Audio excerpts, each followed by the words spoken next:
doing business in Africa. You can't afford to be without Africa Investor.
A warm welcome to this session by the First Movers Coalition on servicing supply of zero-emission fuels and clean technologies in South Africa. We're thrilled to have some excellent speakers joining us in a bit for this session, but a little bit of background first. First Movers Coalition was launched at COP26 in Glasgow 2.5 years ago for a very specific purpose: to leverage the purchasing power of large companies to decarbonize the 7 high-emitting industrial sectors that currently, as the video just showed, account for about 30% of global emissions. Problem is that if these sectors are left unabated, they are projected to account for about half of all emissions by 2050. Something needs to be done. Worrying estimates show that 50% of the reductions needed to achieve net zero emissions in these sectors must come from technologies not yet available at commercial scale. This is exactly the problem FMC is trying to solve for. By building early demand through the purchasing commitments that our members make, FMC aims to help accelerate the adoption of breakthrough near-zero emission technologies to reach commercial scale by 2030, about 5 years from now. 2 years on since our launch, FMC is now projecting the largest private sector demand signal in the world for these clean products and services. Our members, our first movers, have made more than 125 advanced purchasing commitments across high-emitting sectors such as steel, aluminum, cement and concrete, and in the heavy-duty transportation sectors, shipping, trucking, and aviation, as well as in carbon dioxide removals as a critical enabling technology.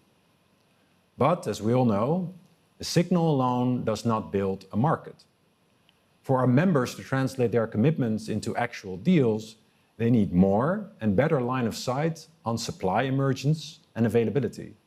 and they need to collaborate in an almost unprecedented manner within sectors, across value chain, with governments, with financial institutions, and importantly, with civil society groups as well. To that end, First Movers Coalition over the last 12 months has held workshops in key geographies where solutions and opportunities for building these new green value chains exist. For example, last year, we held workshops in India and Brazil, covering sectors such as steel, cement and concrete, aluminum and aviation.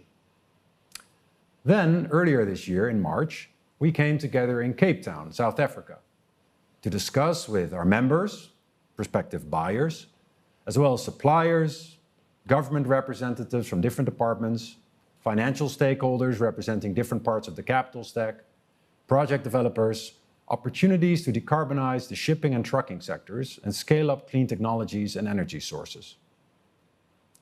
Those rich discussions over the course of 3 days found their way into a white paper that was just released last week. What brought us to South Africa is the opportunity for the country to become a leader in clean technology while ensuring that the transition is just and equitable. But of course, as we convened, we were cognizant of the many challenges that will leave in doubt whether these opportunities can indeed be seized, including an ongoing energy crisis, inadequate infrastructure, the high cost of capital on the continent, concerns around ensuring investments made into the country are of high value add rather than extractive in nature, and palpable and understandable concerns around how South Africa's export-reliant sectors are affected by progressive climate policies implemented by its trading partners, just to name a few. We were thrilled by the high caliber of participants who joined us in Cape Town, and some of whom are with us today in this session.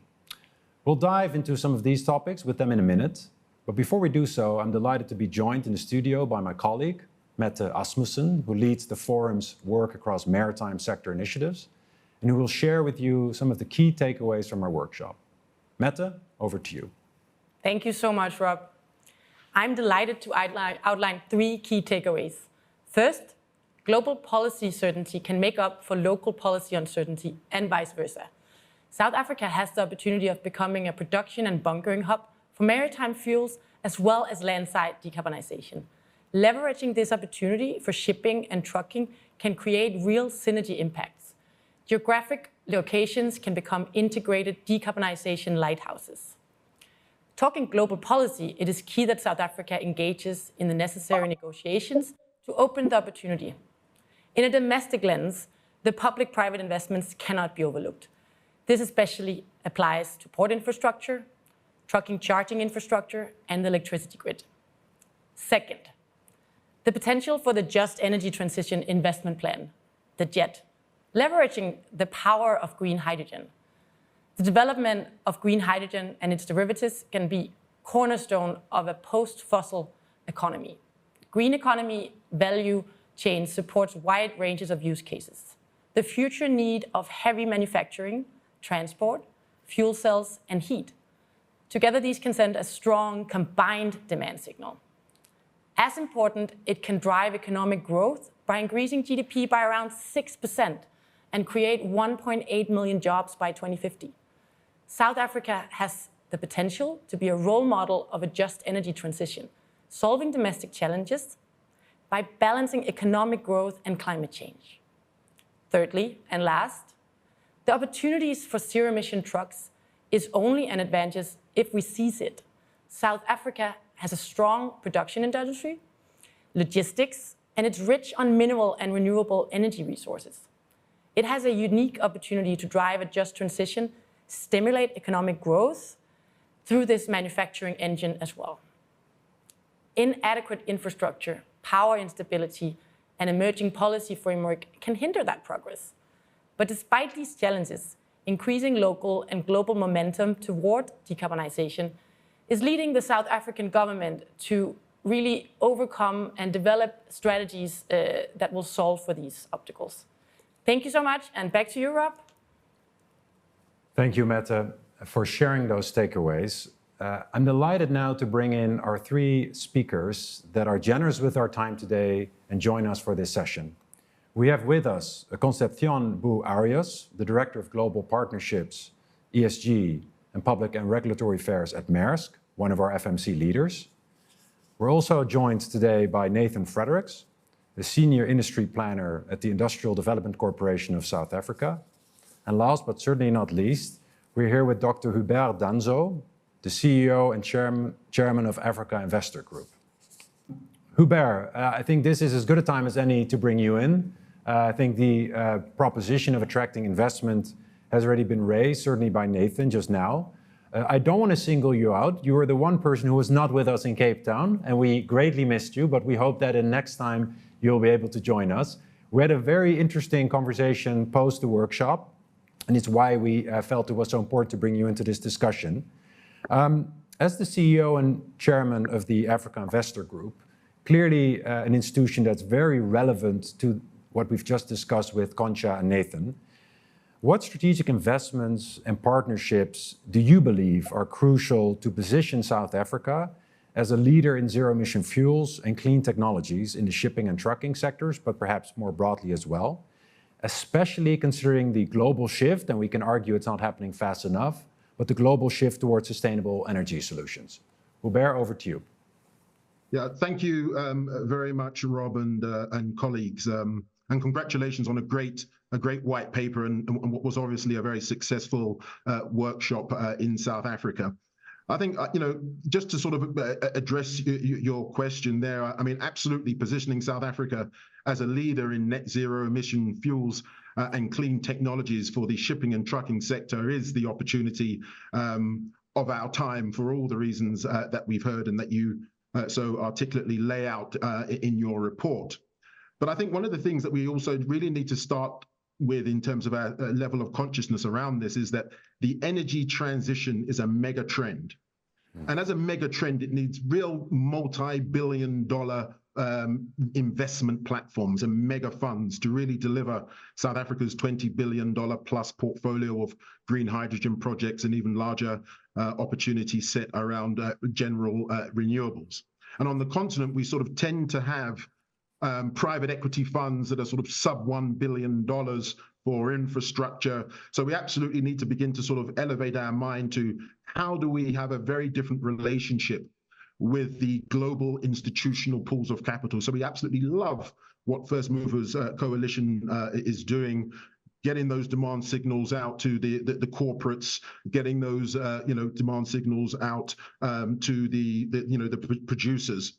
But we think that there's a real opportunity and a need to continue to create emphasis around how do we communicate the opportunity in the best and most structured fashion to the global institutional investment community, that 200 to 300 trillion pool of capital that is going to be the only pool of capital really going to be big enough to drive these ambitious projects. Now, as a sort of tailwind at the political level, we absolutely welcome the African Union's Nairobi Declaration, which was launched last year, championed by President Ruto from Kenya, which is really Africa's green industrial investment deal, sort of aligned in many respects and philosophy to the market signals that were sent by the Inflation Reduction Act to institutional investors and by the European Net Zero Industry Act, similarly sending out a very strong market signal to the institutional investment community about investing in climate as an investable asset class. And we have taken the Nairobi Declaration as a very credible market signal to us as the investment community that the continent will really occupy this leading position globally on green industrialization through green industrialization hub strategies. And one thing that really gets us excited is that underpinning that sort of big, broad political endorsement is that Africa is now working on, through the African Union, establishing African green industrial infrastructure as a globally competitive, investable asset class. And we think that's absolutely crucial because we know that there's a significant shortfall. We've seen in your report that the trillions that are required and the very short and low portion of that actually comes to Africa. If you look at the institutional capital that was deployed to renewable energy in the last 20 years, well, year 2000 to the year 2020, that was about $2.8 trillion, of which less than 2% came to Africa. So whilst we have these initiatives, it's really important for us to take a bit of a different posture around how we mobilize private capital. Historically, it's been very much the preserve of the multilateral development banks, but we've realized that, they've got so many other important areas that they're working on that perhaps it's been a challenge for them to deliver to the level that we need. As you know, private capital mobilization through the multilateral development banks is supposed to be, for every $1 of development finance that they provide, they're supposed to be able to mobilize $10 of institutional capital, of private capital.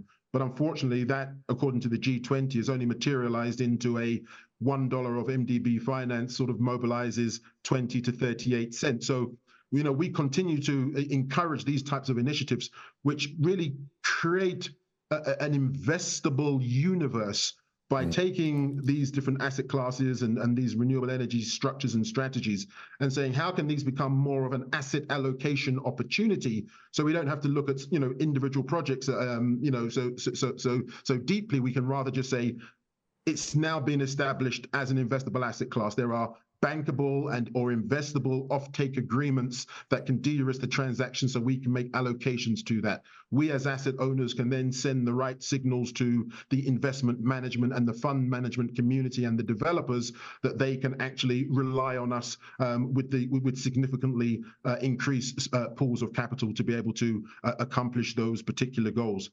So we actually believe that there's a really good opportunity for South Africa to really position itself as a really investable opportunity. But there are a number of things that we need to see happen first to really be able to unlock that. I think I think you've mapped out a number of these in your white paper. Obviously we need to, on the investability side, deal with some of those historic legacy impediments, such as obviously the chronic load shedding issue, the need for massive investments in grid transmission, port and rail infrastructure, and of course back to the policies. We need policies that really can fast track permitting for projects, and of course the wider spread adoption of standardized investable offtake agreements, which and recharacterize risk, I think are going to be really important for us. But let me just sort of close by saying that we believe that this is the time for South Africa to pivot and collaborate more with the institutional investment community to really invest at scale in renewable value chain infrastructure that will really power the production of renewable energy for zero emission fuels and clean technologies for the shipping and trucking sectors. Perhaps let me stop there, Rob. I liked, Hubert, that earlier you called out the pool of capital, private sector capital that will need to be mobilized. So maybe just to double click on that, how is your organization, the Africa Investor Group, leveraging international and regional financing mechanisms to support the development of green hydrogen projects in South Africa? And what role in particular, and I think you already alluded to it earlier, do you see private sector investment playing in this regard? Over to you, Hubert. No, thank you very much, Robin. I completely agree with my colleagues' view. We've really got to sort of transition our mind to this whole sort of scale and ecosystem approach. But I think within that, we also have to sort of think about the different roles that different players in the constituency need to play going forward. And it doesn't necessarily mean that the roles that they played historically are going to position them well to have that private capital mobilization, that scale role into the future. Now, as you know, Africa Investor is an institutional investment platform that really works with the largest institutional allocators, representing that 200 to 300 trillion that I mentioned to you, that have an interest in infrastructure and green infrastructure globally. So, what are we doing, particularly as it relates to this particular area? So we're leading with global institutional investors, working with African institutional investors and the African Union, the African Green Infrastructure Investment Bank platform. And that platform is specifically designed to marry, support, and really drive Africa's just energy transition and crowd in African and global pension and sovereign wealth fund institutional investments as well as portfolio companies as universal owners, we're really driving the participation of all of our assets, both public and private, to really help position African green industrial investment, particularly around green hydrogen as one of the really key areas. And this is done quite uniquely, as I mentioned earlier, through institutional investor public partnerships, where we're now able to work more directly with governments to really look at these opportunities on a more of a programmatic basis, align the pools of capital, and then see if we have that expertise within our portfolio companies to be able to fast track our ability to deploy capital to those particular projects under a very predictable contractual and regulatory arrangement with the respective governments, South Africa included. In fact, we're looking very seriously now at the Bukabai green hydrogen project in the Northern Cape.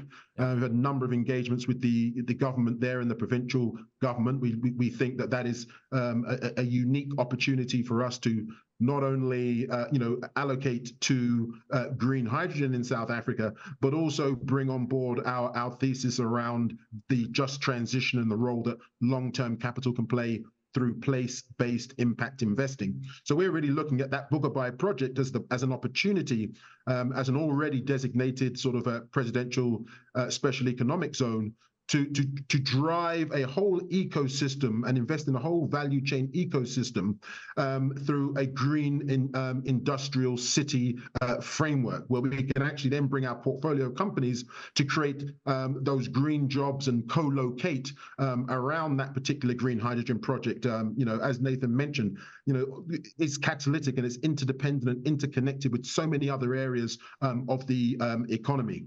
And I think one of the key areas that we're really keen to continue to work, of course, with the First Movers Coalition, as well as the Sustainable Markets Initiative that was launched at Davos. I chair their Africa Council, and we're really saying, if we have offtake agreements that are really talking to the private sector, we probably need to think about how can we create something that's more investable as an offtake agreement that sends that direct market signal to the investment community, so we can then say this is much more of an asset allocation opportunity. So exciting times ahead, lots happening, Rob, but in the interest of time, perhaps I'll stop there. Thank you.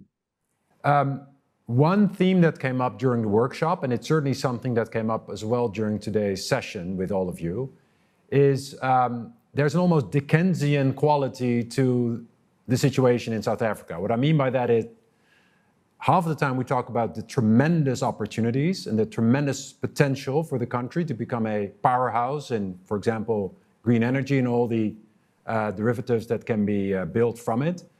And the other half of the time we talk about, of course, the fairly sizable challenges that we have to overcome.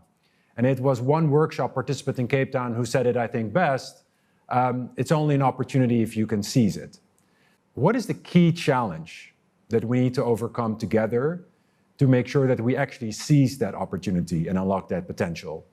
Thank you very much, Rob. I'm going to sound a bit like a broken record here, so apologies in advance for that. But I think it really comes down to the ability to mobilize the trillions. We already know that cannot come from concessional finance. If you combine all the concessional finance, that's 1.5 trillion. Africa alone has got $3 trillion worth of nationally determined contribution projects. So I think the key challenge for us, which is a huge opportunity, is to really strategically engage African pension funds, sovereign wealth funds, to work strategically with the global 300 trillion pool of institutional assets to establish African green industrial infrastructure as a globally competitive and investable asset class. Doing business in Africa, you can't afford to be without Africa Investor.